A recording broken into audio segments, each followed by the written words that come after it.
So you got yourself a brand new corn snake and you just realize you're going to need supplies. So that $30 to $40 you were expecting to spend is now going to turn out to be pretty expensive because you're going to have to make a bigger investment than you actually intended. And one of the things you're going to need is housing. Housing is very important for your corn snake. And the first thing you need to really know what to get is something with a lockable lid, because you're not going to want to just put some kind of screen over it and then just put books on the end, because the corn snake can find a weakness in that and get out. And so you really want to avoid that. And you want to get a nice heat pad or a heat lamp so that you can keep your new snake nice and warm, or at least have the choice. And you want it not to go across the whole bottom of your tank. You want it to just take over a small portion of the tank, so that your snake will have the ability to choose if he's too hot or cold where he wants to go. You're also going to need bedding. Now, I got some aspen bedding here, but if you kind of low on cash and you just bought them, you can use newspaper or paper towels. They really work well.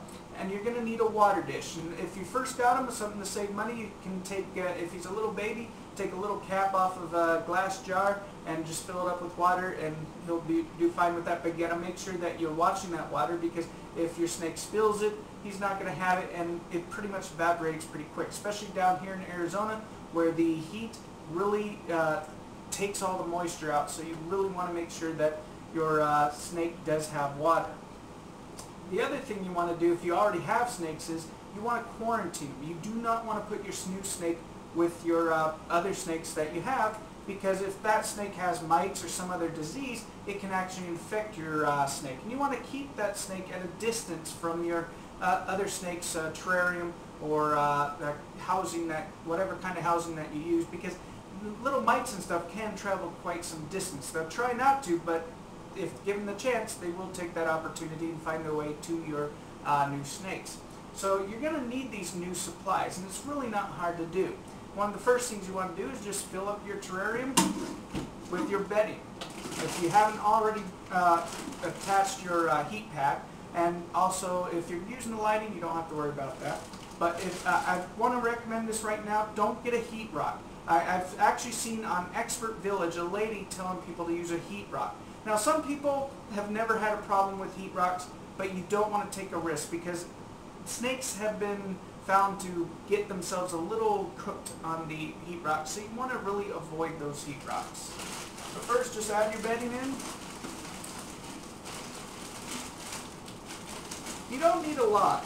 You need enough just so they can burrow, because corn snakes do burrow into the bedding that you have. If you're not using newspaper or anything like that, then give them, if you can, about half an inch, depending on their size. You can give them more. On my other tanks, I actually use a mixture of different beddings, and my snake really likes it and does a lot of burrowing. So that's pretty much it there. Now, if you don't have a hide, you're going to want to give your corn snake a small place to hide. You can actually take that little coleslaw container that it came in.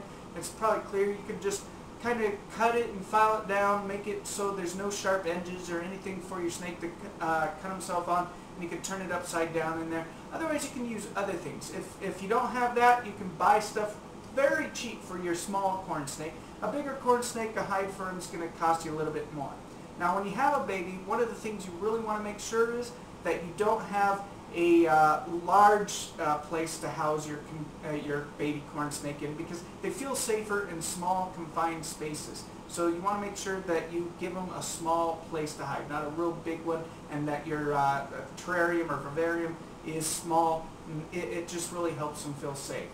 Now, if you're taking them and he's brand new and you have other snakes, and you're wanting to confine them for a while, you don't want to add any little things you can buy at a pet store like this, because you're going to put them in later, but you don't want, if he does have mites or anything like that, you don't want it to get into the things that you bought for him and then end up having to toss them or try and disinfect it to get the mites and diseases or whatnot away. So next thing you want to do is you're going to want to add that water dish, and you're going to want to use bottled water. The main reason for it is the tap water contains a lot of chemicals. You have chlorine and other chemicals like that, so you really want to avoid them. And I got a little dish here. So once you add that in there, you're pretty much done. Your first week, you don't want to disturb your snake. Let him get used to his surroundings, relax, stuff like that. I know you might be interested in feeding him right away or something like that. You don't have to worry too much right now. Just let your snake get used to it, his surrounding, and feel safe. This is very important to do because snakes can get overstressed. And when you put your water dish in, depending if you're using a light or a lamp, you don't want to put the lamp or the heat source over or around that water, not only because it can evaporate, but because the snake likes cool water just like you and me do. And the next thing you do is you just add your corn snake, and that's it.